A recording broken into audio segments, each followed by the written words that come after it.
now. Got it. So hi everyone. Today I'm lucky enough to be joined by Ryan McKay from one of Catanite's own amazing grantees, which is Citadel Youth Centre. And as part of our Intergenerational Awareness Week this week, he's going to be sharing with me all about the intergenerational work going on at Citadel. So thank you so much, Ryan, for being here and chatting to us. Absolute pleasure. Yeah, so I just start firstly maybe by saying kind of how I ended up at the Citadel and how I ended up doing the intergenerational work. Yeah, that would be fab. So I have had the pleasure of being at the Citadel, gosh, since 2015, and I originally took the post of being the lead worker for our old school intergenerational project. We're now in our second round of funding with big lottery for that project, but I suppose the main approach that we take with old school is working with, it was originally 4 different high schools, but now we've branched also into working in the community. But the whole idea being that we're supporting local young people to deliver intergenerational activities to adults, older adults. A big focus also being that we look at arts and media types of activities alongside it. So we've done a whole range of really exciting things that I'm looking forward to telling you shortly about. That was one half of my role. And then the other half was actually taking the lead in our New Spin Intergenerational Cafe, which has actually been delivered alongside our partners, Pomeni Development Project, over 10 years, so really long running club. And prior to COVID and everything that's went on with the health pandemic, we would see 30 young and older people meeting at the Citadel with the whole centre open. And I have to say, it's actually officially the longest club. And I won't say unofficially the best club, but I would be biased in saying that. But really fun place to be. And we do a whole mixture of kind of arts activities and bringing young and older people together. Oh, wow, fab. That sounds amazing, Ryan. And I guess the first thing then to start off is some people are going to be listening to this and saying, that's great, but what do you mean? What is intergenerational work? So if you could kind of say what you guys define that as Citadel. Yeah, definitely. I mean, intergenerational work, it can be quite broad, and different places will have different angles it will take on how they define it. But certainly in the work that we do at the Citadel and alongside our partners, we're really targeting older adults, 55 plus, and younger people. So 2 different opposing generations, and we're looking to bring them together. But importantly, we're looking to do structured and focused activities with them. So there's an intention there to bring different generations together, to learn together, to have intergenerational learning, to share skills, to share values. And also, I suppose the main thing is for me is that there's a mutual benefit to both generations, and I think that's really key. And I think I'll go on to explain a bit more further down in shortly with some of the other questions you've got, Amy. But really, that's where the authenticity lies for me, is that it's not just one generation benefiting, it's 2 generations equally having a positive impact. Oh, fab. That's really useful. Thank you. And then in terms of the intergenerational work you do, I know you mentioned the names of the projects, but like a bit of more detail would be amazing. Just about yeah. So we'll go in the order that I said before. So old school itself, gosh, like I say, we're in our second round of funding. So we're now in, what will be year 6 of, the programme in total. And I suppose the big thing about old school, like I mentioned earlier, it's about, as much as possible, supporting the young people we're working with to engage in intergenerational activity and to facilitate those activities. Now, we've been lucky enough to work with a wide range of young people, so both in terms of ages and where the young people are at. So that's been from S1 right up until S6. So we're really looking from 12 all the way up to 17, 18. And then on the other side of that as well, like I say, it's all different kinds of young people at the same time. So we've had single gendered groups with both girls and boys. A lot of the work we do is linking in with local high schools. So I've had, I think one of the things that people get surprised with is actually many of the young people who get referred to the programme it's potentially because they're not going to school because they've actually been getting bullied, or, you know, there's other things going on at home. It's not traditional, you know, young guy getting angry, telling teacher where to go. So I think that's been a thing that I think has been really, really positive about the programme, is that the amount and variety of young people we've been able to support, which in turn has enabled us to support a really wide and fantastic range of older people as well. And I mean, some of the things that we've done have just been, sometimes it just blows my mind, to be honest. I mean, we've had your traditional kind of photography and making films, we've had woodwork, we've had using clay, we've had coding, we've had CAD design workshops where we've had young and older people making their dream houses. The best story ever actually was I met a really negative guy in a pub one time, Amy, and he found out I'd done work with older people, and he initially started being really stereotypically negative. He was like, all right, you know, just they can't care for themselves, they must blah blah blah. And I said, excuse me, but have you ever made art with graffiti and spray paint? And he looked at me like, where are you going with this?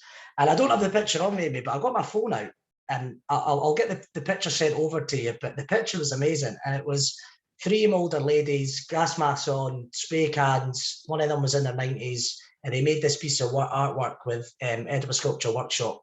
And I could tell the guy never held a spray can in his life. And I thought, you've never done that, and those ladies are late 80s, 90s, and they have.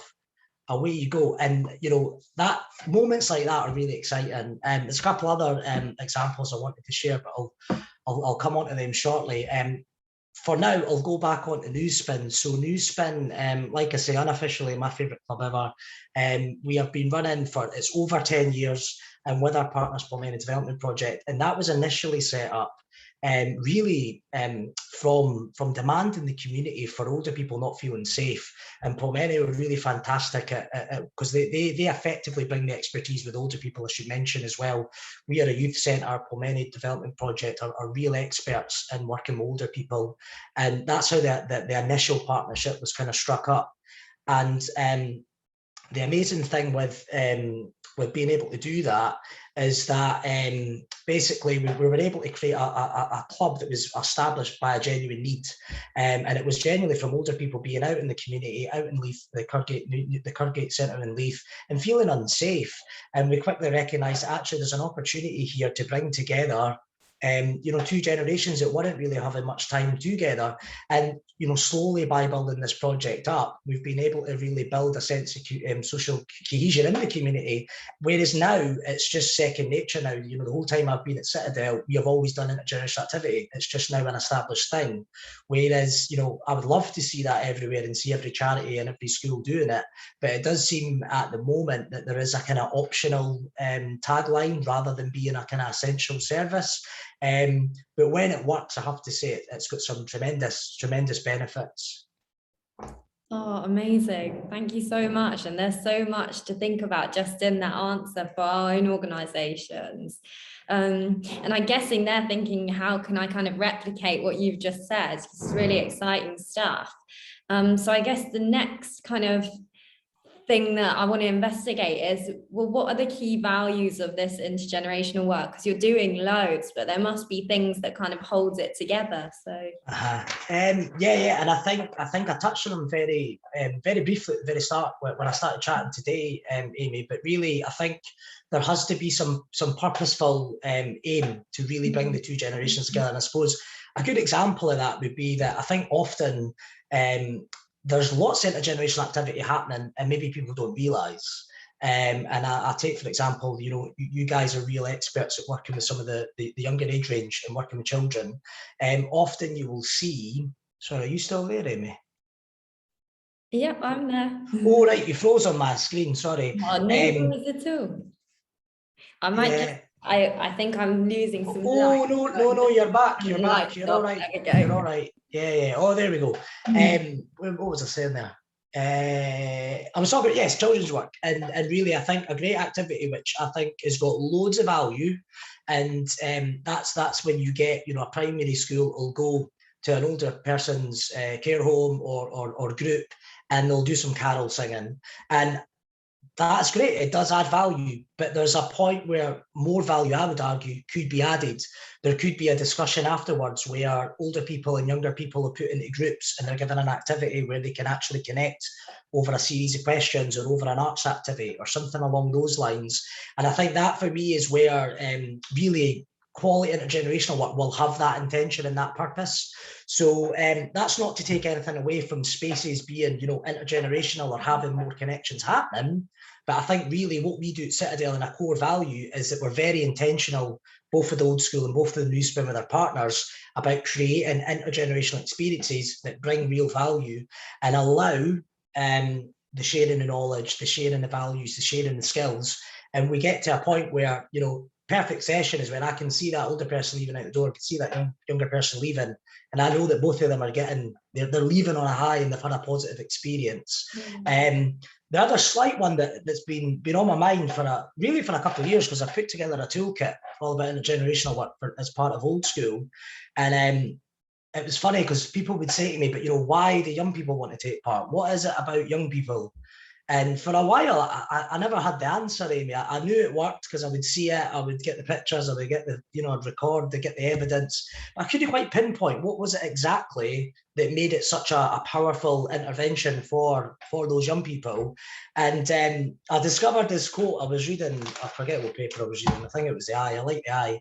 And I seen this quote the other day there, and it really backs up what I think. And I don't know the person, it's Mindy, I can't even read writing, but she has a show out, and it was in Elle magazine, the interview.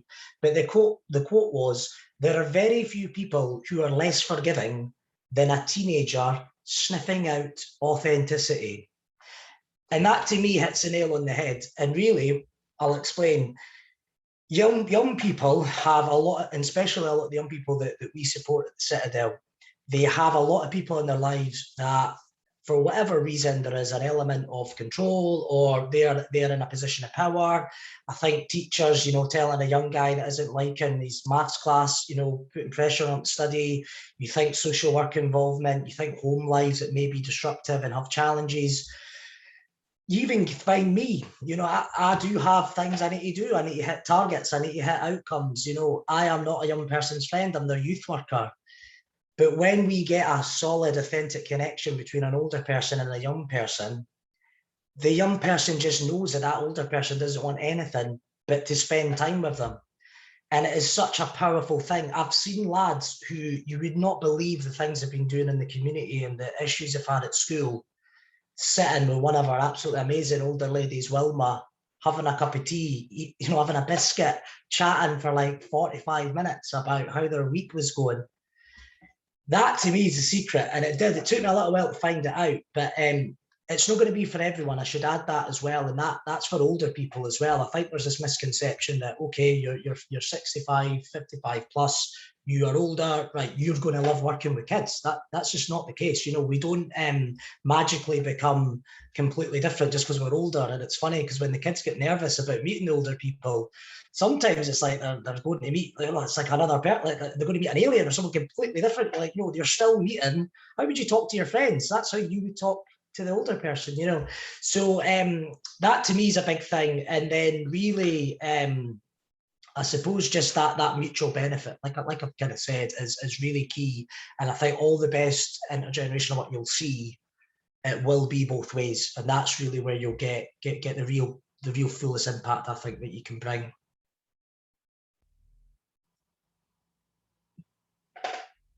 Yeah, have you lost me? Are we still okay? Oh, sorry. I don't know, what was the last bit you heard me say there? Sorry, Amy. So I just heard you say, I think I heard you say everything, but I think you might not been able to see me moving. No, you were fine. You were fine okay. at my end. Wow. Yeah. So, yeah. And I need to find out, Mindy, I don't know her surname and what she does, but I'll need to find that out for you if I can decipher my writing later. Yeah. I thought that quote really kind of summed it up. Yeah, that's a fab quote. I haven't heard that one, but it's really powerful actually, especially in this context, the way you explained. And I think, yeah, this kind of leads me on. I think you've already touched upon this, but maybe could expand, because you were talking about, it's not for everyone, and we've got to kind of, if organizations are thinking seriously about introducing this kind of work, we also need to just not sell it to them, but I'm aware we need to talk about the challenges as well. So I was wondering if you could kind of explain any challenges Citadel have had, or Yeah, totally. I mean, obviously we've got the natural one of funding, and funding being an issue, but I mean that's not a solely intergenerational practice issue. yeah. What I think is slightly different though is, you look at established approaches like youth work, for example. Schools are aware of it, whereas I think there's still a lack of awareness for schools in terms of what intergenerational practice is. And a really good example, actually, before I came to Citadel, I worked at another great organisation called Move On. And I'd worked in all the schools that I was planning on targeting for old school. Yet when I got there, well, one thing amazed me was how quickly staff teams can move. So you're always battling against this kind of constant movement of either teaching staff moving schools or moving position. So really, it can be difficult to get that first initial step in and to keep a school updated about what you want to achieve. I'm going to get some resources over to you, Amy, when as part of this, and we've got a great toolkit that actually has some real good tips, particularly targeting schools actually, and about how do you get that awareness raising process started. But I think for me, I really had to battle that, and there was also the misconception that any young person want to get involved in intergenerational work was the next generation of young carers for working in the care sector. And again, if a young person comes to me and says, Ryan, I want to be a carer, I want to support older people in that environment, right, let's get it sorted. But at the same time, that's not really what we're trying to do. We're trying to give young people a broad range of skills, in communication and their confidence and their self-esteem that they can then take to do whatever it is they want to do. So I think that there, funding, like I say, not solely an intergenerational problem, but then really that awareness is somewhere that even today, thank you so much for doing your campaign this week, Amy, and having this conversation with me. We're already helping get that ball rolling in terms of raising some of that awareness. The other challenge that I would say has been really seismic, really, has been trying to deliver and develop digital intergenerational practice. So it was hard enough trying to do digital youth work, never mind trying to bring together two different generations online. But we managed to do it. And I'll be honest, when we started, during the first lockdown, it was actually Facebook video we were using at the time. And I had an older gentleman, Matt. He's a phenomenal man. He used to work for Shelter. He's an activist, community activist. I got told off for saying he was a previous community activist. He still is a community activist. Great guy. He effectively like having an extra pair of hands as a worker because he's so skilled in what he'd done before. And where was I going with this? I went and lost my train of thought there, Amy. That's popped in my head. That's frustrating. What was I saying there before? That's all right. I think we were talking about the challenges and oh yeah, sorry, I just came back to our digital practice challenge. Yeah, so me and Matt on Facebook, and we sat for like 3 weeks, and I thought we are never going to get this up and running. And we managed to get a couple of young people roped in. But then we quickly realised that Facebook just wasn't going to work for the young people. Anyone, under, I think it's just not a thing that young people really use. So we really had to get about getting our older people and young people, because that's another misconception. There's this misconception that young people are, digital natives and digital savvy. On the whole, I would argue that they're natives with social media. I'll definitely say that. I think if it's Twitter and Instagram, you'll be hard pushed to find a young person who's not competent using them. Microsoft Teams and a laptop and try to do schoolwork, that's a completely different area. And it's certainly something that we've kind of had to ride against, and try and explain to people is, it's not just as easy as giving someone a bit of tech and then automatically thinking that they can get involved. And then on the tech front, that's a huge issue as well. We had a whole range of people who either didn't have an adequate device, or they had an adequate device, but they never had adequate internet. So we were we were having to go around all these challenges. And then the older people as well, I mean, they've impressed me the most, how the journey they've taken. We've got an older lady, Mary, she's phenomenal. I've done a little blog, I'll include it in the resources we send over. Amy, and she's been supported by one of our fantastic volunteers, Victoria, pretty much through this whole kind of health pandemic kind of phase of time.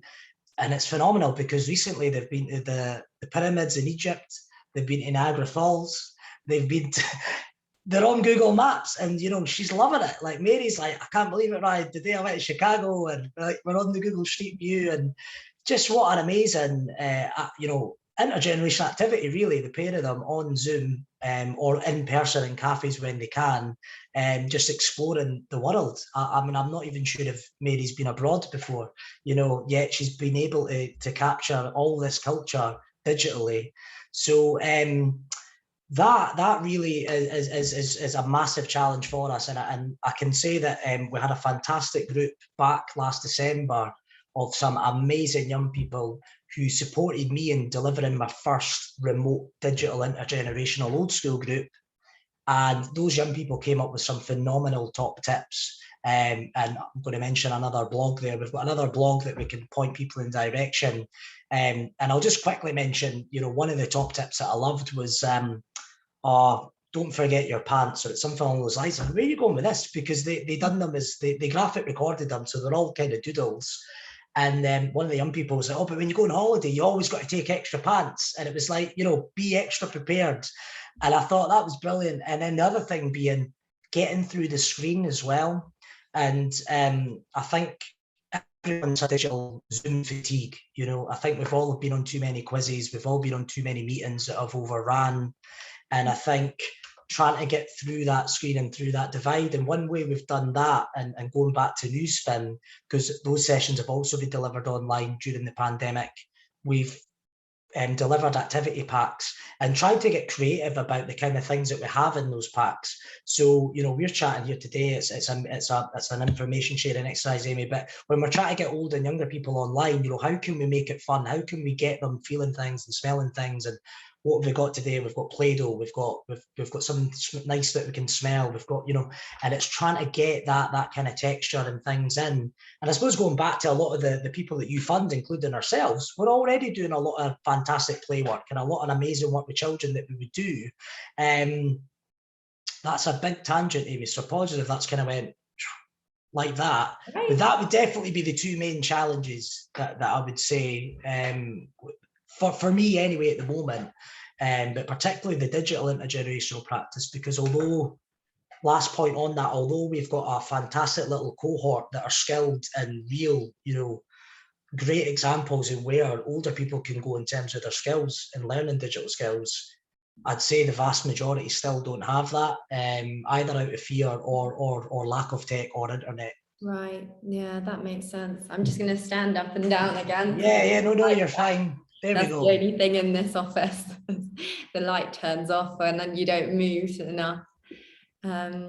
Yeah, so I think, yeah, you've covered really nicely there, to be honest, Brian, how to overcome the challenges. That was my next question, but I feel like you and particularly the young people sound like they've covered that. And if you could share any of those resources with me that you've chatted about after this, then I'll put that up with this video so people can refer. Oh, that would be amazing. That'd be amazing. I'll put together, because I think the other thing that can be challenging is there is so much out there on the internet, and I think sometimes just having like, right, go here, then go there, at least to get started, can be a really good thing. And what I would recommend is, we've got a fantastic toolkit that really introduces how we've delivered old school.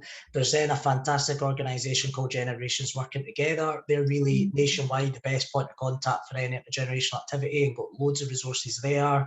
And then just the last bit I would say as well is do a little bit of reflection on, you know, as an organisation or as a practitioner, where are you engaging intergenerationally? What activities are you doing that maybe are intergenerational, but perhaps you've not seen them as? And that's where potential for new pieces of work could potentially lie. And then the last bit, I mean, I volunteer with an older guy called Joe. He's 80. He's fluent in Spanish.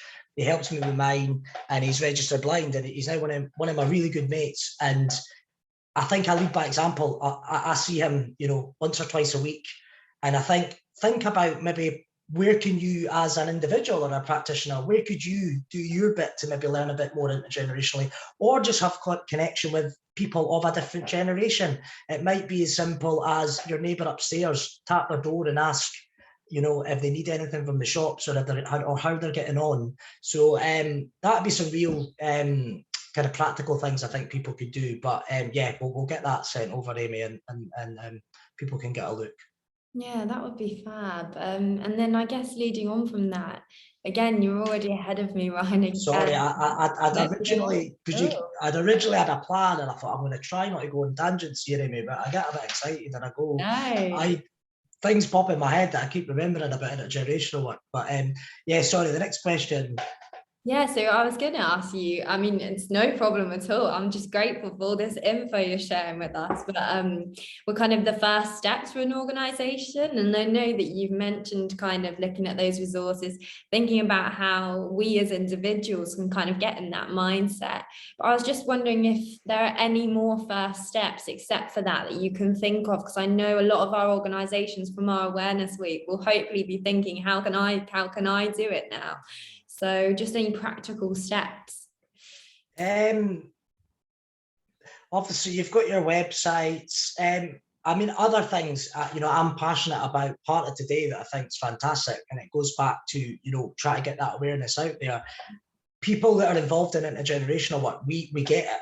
And we're really keen to tell people. So please don't hesitate. If anyone out there would like to, you know, come see us at the Citadel, we'd like to have a similar conversation online, or, you know, just have a chat over the phone, I would be delighted to help and point in the right direction. I think because there is so much intergenerational activity that goes on, and the variety of, you know, whether it's ages, whether it's topics, whether it's, you know, a whole range of things, it's hard to kind of say, right, here is the exact formula. But I think certainly look at the resources that I'll get over and I can recommend. Don't hesitate to contact me.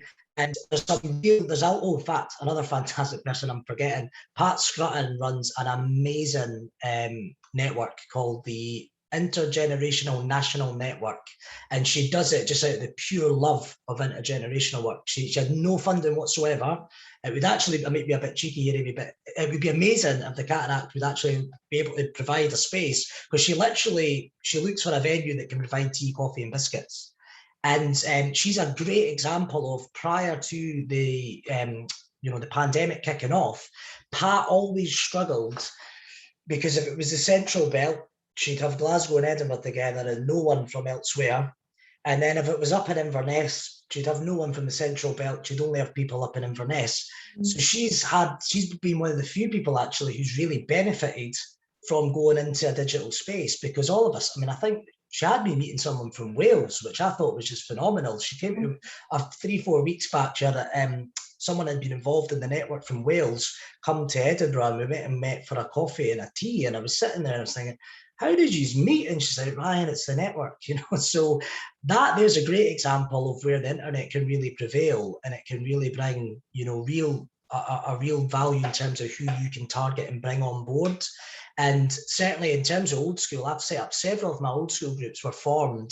Our group last night, actually, that we're delivering with Archaeology Scotland. I don't know if you know the game Top Trumps, Amy. It's a card game. Yeah. And it's amazing. So basically the kids have learned loads about archaeology, medieval, Neolithic, all that jazz, and all about the local area of Leith, because in Constitution Street there was bodies dug up from like 10,000 years ago, and all kinds of really interesting stuff. And the lads were doing like facial reconstructions out of plasticine and all this.